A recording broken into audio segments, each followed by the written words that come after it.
The Buddha then addressed all the bhikshus, saying, "The lifetime of the Buddha, universal surpassing wisdom, is 540 myriad kotis of Nayutas of Kalpas. Before that Buddha left home, he had 16 sons, the eldest of whom was named Wisdom Store. Each of his sons had various kinds of valued amusements.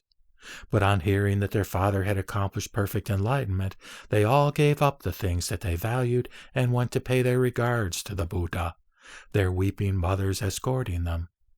Their grandfather, Sacred Wheel-Rolling King, with his 100 ministers and also 100,000 myriad kotis of his people, all surrounded and followed them to the terrace of enlightenment, all desiring to draw near to the Tathagata universal surpassing wisdom, and to serve, revere, honor, and extol him.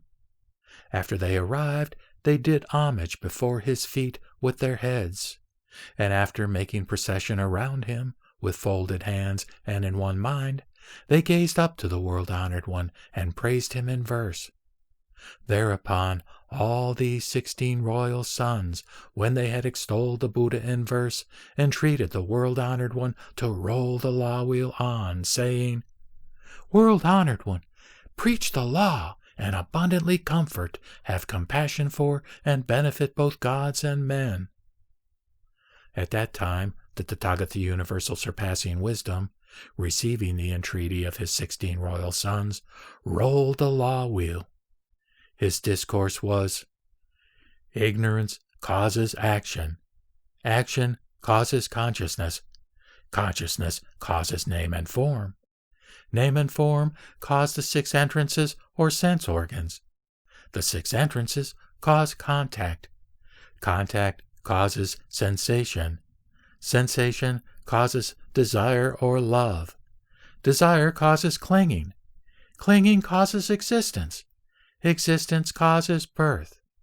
Birth causes old age and death, grief, lamentation, suffering, and distress.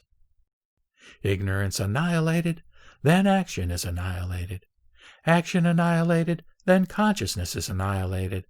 Consciousness annihilated, then name and form are annihilated.